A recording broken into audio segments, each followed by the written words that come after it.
Bueno, señora presidenta, nosotros vamos como bloque a acompañar la propuesta del Poder Ejecutivo de Oscar Laborde, una persona indudablemente con mucha experiencia, ¿verdad?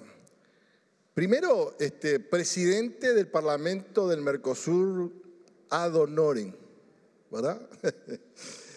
Tremendo esto. Y acá también la acompaña la diputada del Parlasur, Periot, que también es miembro del Parlamento del Mercosur ad honorem, ¿verdad?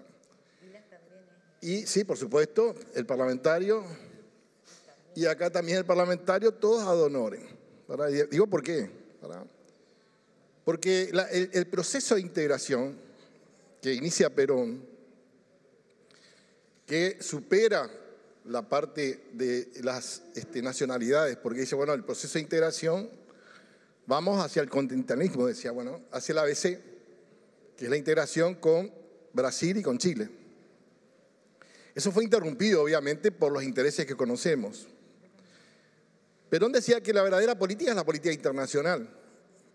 Y todos sabemos lo que pasó después de la Segunda Guerra Mundial, la conformación de las Naciones Unidas, el Comité de Descolonización, los efectos que tuvo en el mundo y la visión que tuvo el tema de lograr esto que inicia San Martín y Bolívar, que es la independencia, ¿verdad? El principio del Reino de España. Y después, obviamente, el imperio anglosajón influyendo de cómo explotar mejor a los países del tercer mundo, diríamos nosotros. Bueno, el Mercosur fue una respuesta a eso. Y el Parlamento del Mercosur fue una política de Estado. Y fue votado por el pueblo argentino, ¿verdad? Fue votado por el pueblo argentino. Nosotros, cuando estaba el presidente de la Comisión de Relaciones Exteriores, el senador Rodríguez Sá, nosotros fuimos 8 años al Parlamento del Mercosur, ¿verdad? Por supuesto que íbamos ad honorem, porque éramos senadores y diputados, para contribuir con el proceso de integración, porque está dentro de, digamos así, los instrumentos fundamentales de constitución del Mercosur, está el Parlamento del Mercosur.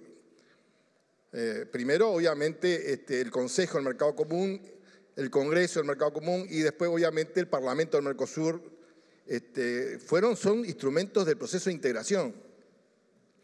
En un momento se habló del Parlamento con representación atenuada y, obviamente, por eso nosotros teníamos 18 miembros. Y Venezuela también tenía 18 miembros. Tengo que reconocer que los que asistían en el Parlamento del Mercosur tenían un comportamiento ejemplar por parte de la delegación de Venezuela, que estaban en forma unánime presentes en todos los encuentros del Parlamento. En todos los encuentros del Parlamento. Pero después se decidió no tener la representación atenuada y por eso se hizo la elección de los miembros del Mercosur. La respuesta del gobierno de Macri fue, bueno, no le pagamos para que ustedes no vayan más. Y otras cosas que hicieron. Usted presidió ese Parlamento. Bueno, yo era vicepresidente del Parlamento. Era vicepresidente del Parlamento. Si me permiten las senadoras, y escuchan por favor, porque nosotros le escuchamos atentamente, ¿verdad? Nosotros, estaba el diputado Saúl Ortega, que fue el último presidente del Parlamento de Mercosur con representación atenuada. Se hizo una reunión en ese momento de los vicepresidentes, yo representaba a la Argentina, y por este esquema de anti-Venezuela, en su momento, en una reunión cerrada, lo digo ahora porque nunca lo dije, en aquel tiempo, me ofrecieron la presidencia del Parlamento del Mercosur, con el argumento de que era, ahora recién incorporado a Venezuela, tenía que reiniciarse el proceso, le correspondía la presidencia pro tempore a Argentina, B, Brasil, ¿verdad? Paraguay, Uruguay. Ese era el sistema de la presidencia pro tempore. Y que en ese sentido se debía cambiar el tema de Venezuela y tendríamos que empezar de nuevo. Obviamente que uno entiende el tema porque está ahí y la rechacé de plano. Le digo, nosotros no nos corresponde, es un país miembro pleno del Mercosur, cumpliendo con todos los objetivos, así que nosotros sostenemos que la presidencia le corresponde a Venezuela, que fue el último presidente, Saúl Ortega, del Parlamento que usted presidió, ¿verdad? Que usted preside. Bueno, ¿cómo es el tema internacional? Y bueno, depende del comportamiento de las potencias mundiales. Bien lo dijo Cristina, en la reunión de la UNASUR de que hay 5 países que tienen derecho a veto y que son los que realizan la verdadera política internacional del mundo.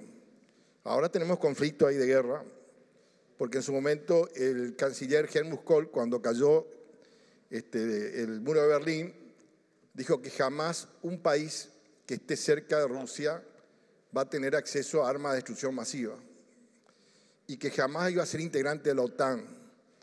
Bueno, hay un país que puso en su constitución y que obviamente eso produce un desencuentro que obviamente es totalmente lamentable por la cantidad de víctimas que ha generado esto. Rechazamos totalmente el uso de la fuerza, la invasión de otro país.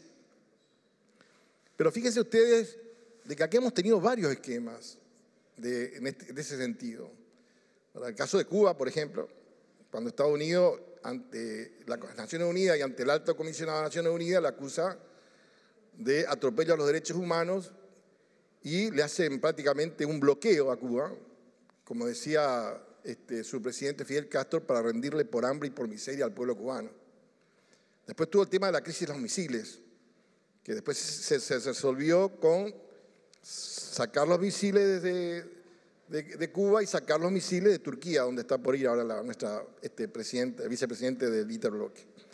Así actúan las potencias, bloquean a uno, sacan al otro, y ahora nos enteramos ya que el gobierno de Venezuela es un gobierno espectacular, ¿verdad? Se armó una crisis que está por llevar el petróleo a $200 el barril y ya cambió el concepto tanto de Cuba, que ya inició, ¿verdad? Un país que estaba bloqueado desde el principio y que en el gobierno demócrata de Obama hicieron ya los trámites y prácticamente tuvo acceso y no hubo bloqueo. O sea, desbloquearon a Cuba. Después volvieron a bloquearlo. Con el gobierno de Trump volvieron a bloquearlo. Ahora van a desbloquear Cuba y también Venezuela. Ahora, cuando llegue a $200 el barril, porque no sabemos lo que está pasando allá, ¿eh? Porque una cosa es lo que dice la propaganda occidental y otra cosa es lo que dice la otra propaganda, bueno, como han hecho siempre. Por eso nosotros decimos, ni yanqui ni marxista. Los dos matan por plata a su prójimo. El imperio americano y el imperio soviético matan por plata. Nosotros decimos humanista y cristiano. No estamos de acuerdo ni con la colectivización forzosa, ni con la esclavitud de las personas, ni con el atropello disimulado o abierto a los imperios, porque han matado gente por todas partes. Ambos imperios han hecho eso. Y cuando se afectan sus intereses, lo bloquean. Y cuando se dan cuenta que sus intereses ya no coinciden, ya lo desbloquean. Y ya comienzan a tener cartas distintas con respecto al tema de la conformación de los derechos humanos. Como bien decían algunos presidentes, estos que son los campeones de la libertad y la democracia, han matado tanta gente con Napal M, con Napal B, han invadido Cuba y han invadido, bueno, han hecho de todo. Entonces, obviamente que lo que nosotros tenemos que hacer es contribuir a la paz mundial, no hacernos del distraído, ¿verdad? Y como país soberano, ir a los lugares de conflicto y con esta visión, con la visión que usted está diciendo, con la experiencia parlamentaria que usted tiene, una persona que entiende la diplomacia, y ver realmente de que las cosas comiencen a hacer. Ustedes ven que a ellos lo bloquearon, casi 10.000 millones de dólares que tenía, por supuesto, Inglaterra le bloquea, 10.000 millones de dólares, y después dice que hay problemas de hambre y de miseria en Venezuela. Le bloquearon 10.000 millones de dólares. Tienen esa potestad, así como actúa como,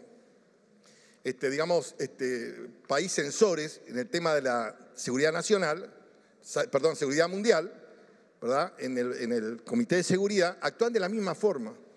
Ahora están viendo si le desbloquean los 10.000 millones de dólares.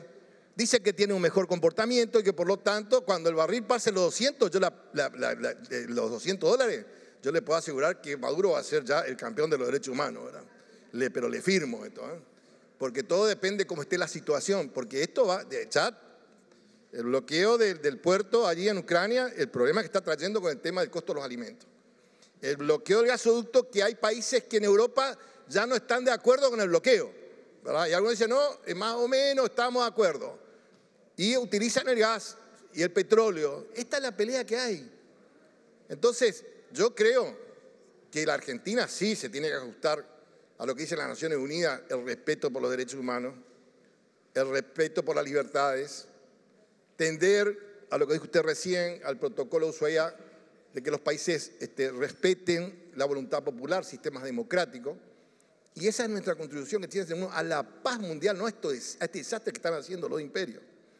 Este desastre que puede llegar a tener consecuencias que no están previstas realmente. Entonces me parece que es un país importante. Tenemos una historia común con Simón Bolívar, con San Martín, por el inicio. Y obviamente que después se integraron en el proceso. Hugo Chávez se definía como antiimperialista. Acá en Mar del Plata se acuerdan cómo fue su frase, ¿verdad? Junto a Maradona. Así que bueno, nuestra política exterior es de respeto por la autodeterminación de los pueblos, de respeto por los derechos humanos, de respeto por las libertades.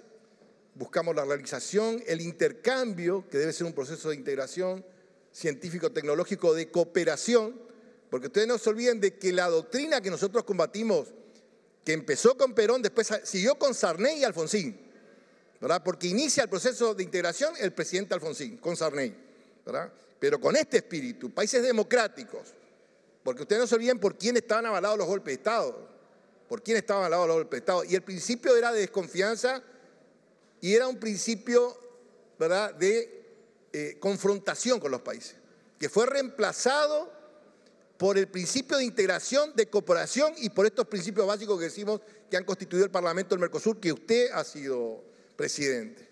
Ese es el espíritu que tenemos, ¿verdad? Y no se hace lo que a ustedes le hicieron. Esto es lo que hicieron realmente. No se les paga el sueldo. Decisión del pueblo argentino, tener representantes en un proceso de integración que es un proceso realmente de alto grado político, de integración en el sistema de defensa, el sistema de seguridad, sistema educativo, científico-tecnológico, de intercambio en el aspecto de la integración energética, de comunicaciones. Un proceso realmente amplio, que a lo mejor no sé si esa cantidad de parlamentarios en los distintos estamentos, siempre dice el Parlamento cuesta, más cuesta cuando nos vamos y sacamos deuda por 100.000 millones de dólares y tenemos que pagar intereses de eso. Entonces nosotros confiamos realmente que usted es una persona de experiencia y que va en ese sentido con esa misión por parte del gobierno argentino. Y vamos a contribuir con todo lo que sea posible para que Venezuela tenga paz social y para que Venezuela tenga un camino de reencuentro, porque nosotros no vamos para distanciar a los pueblos que son pueblos hermanos. Y no vamos por intereses, por cuánto está el barril de petróleo, cuánto está el valor del billón de BTU de gas, que es lo que se ha hecho siempre, ¿verdad? Y cómo pelean esas empresas que hacen lobby y que hacen hablar a presidentes en contra de la soberanía de los países y en contra de la decisión y en contra de la independencia económica, de la soberanía política y de la justicia social de nuestros pueblos. Así que confiando en la acción que usted va a desempeñar, en su experiencia como parlamentario, nuestro bloque lo va a acompañar como embajador en la República Bolivariana de Venezuela. Muchas gracias, presidente.